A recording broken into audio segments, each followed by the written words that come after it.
This is Quiet Conversations with Jada Raquel. Shh.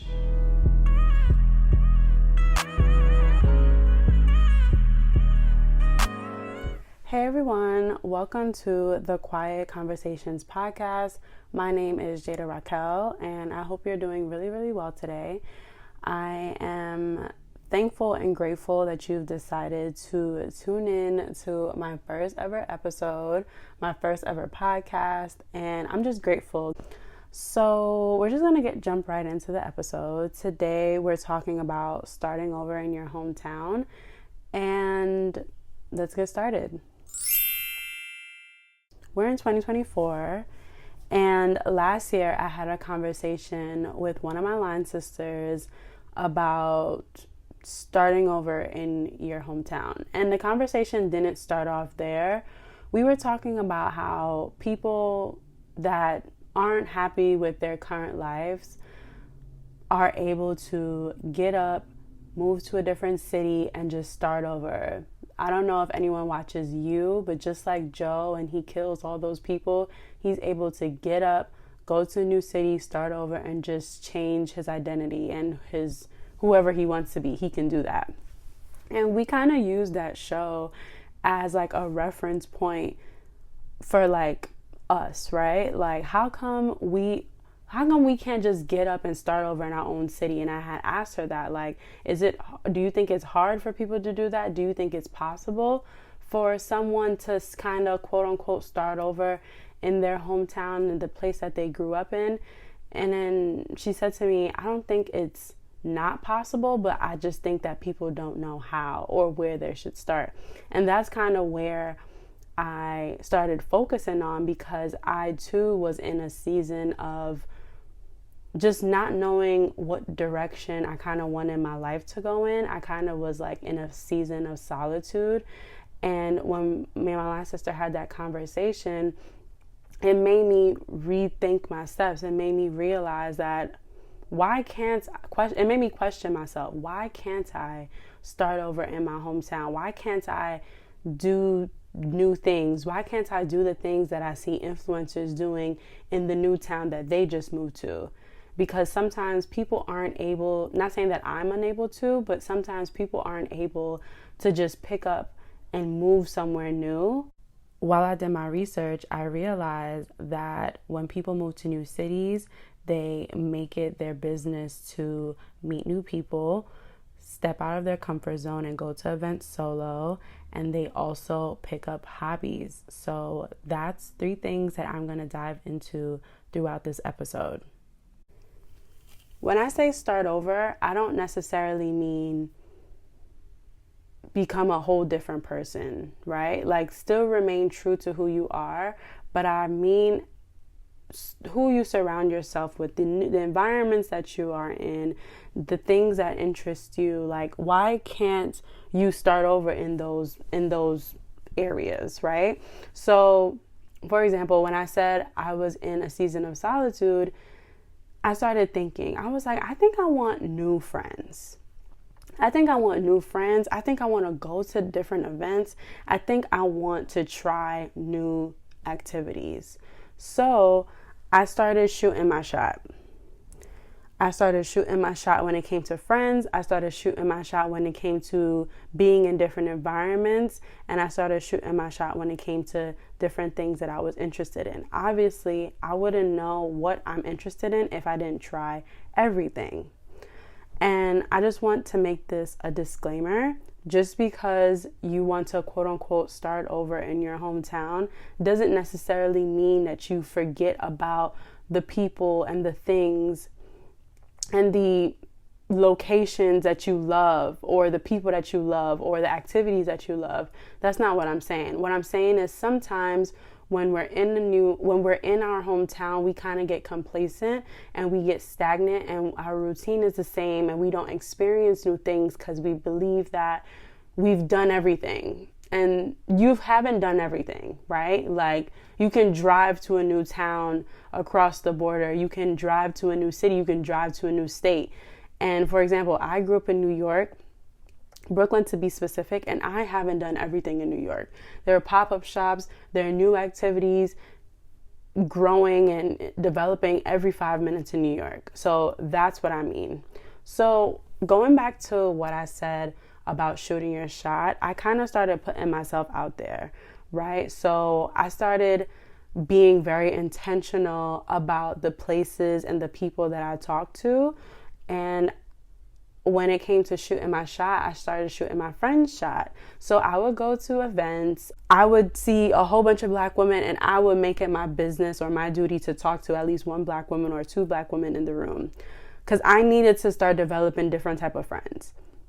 You can't have friends for everything. You have different friends for certain things. You have friends that you turn up with. You have friends that you go to brunch with. You have friends that you go to the library with, that you discuss books with, that you go to business meetings with, that you get what I'm saying? So when I was creating my vision board in 2024, I put like a group of Black women as a friend group on my vision board. And I backtracked and I realized that I don't really need a big friend group. I just need different friends for different things. And when I want to bring them together, I can't do that.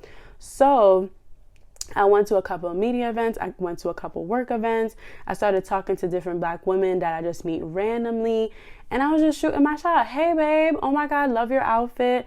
Oh, what do you think about the event? Did you learn anything? What did you learn? Are you doing anything next Saturday? Let me get your Instagram. We need to connect. And I just started shooting my shot. I met wonderful women at work that I'm still cool with till this day. I've met women at media events. I've tried Bumble Friends, and that was a fail, girl, please. That was a fail. But I tried, right? I shoot my shot, and it didn't work, and it's okay.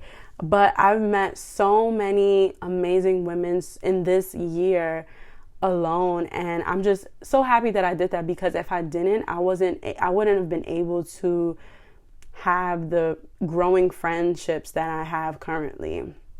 When it came to going to different events, I had to learn to go to events by myself. And it's easy when you're in your hometown, because it's easy to call someone and be like, hey, you want to come to this place with me?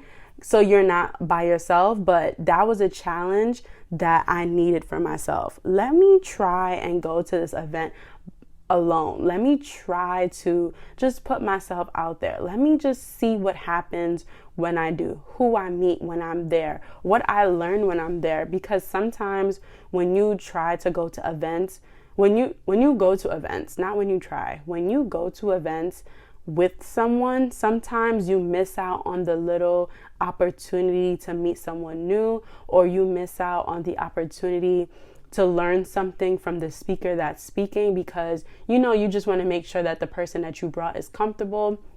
I'm gonna just give you a quick story time. My friend Lonnie and I went to a media event. The purpose of the event was to meet and socialize people, but we were there and we were just catching up. But we kind of defeated the purpose of the event. The event was to meet different people, different women, and to kind of engage and socialize and get their handles, and that didn't happen.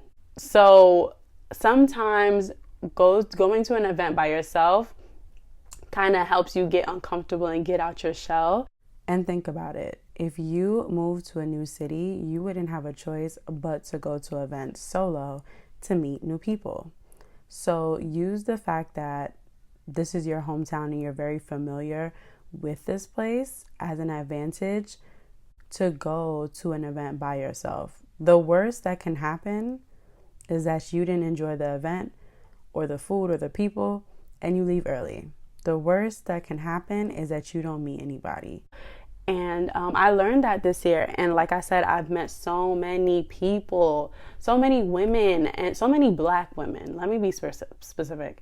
I met so many Black women that has taught me so much about friendships and just about different things that I don't necessarily talk to my other friends about, friends that I grew up with. And also I started in this season of solitude, I started in the gym. So picking up a hobby was something that I also said that should contribute to you starting over.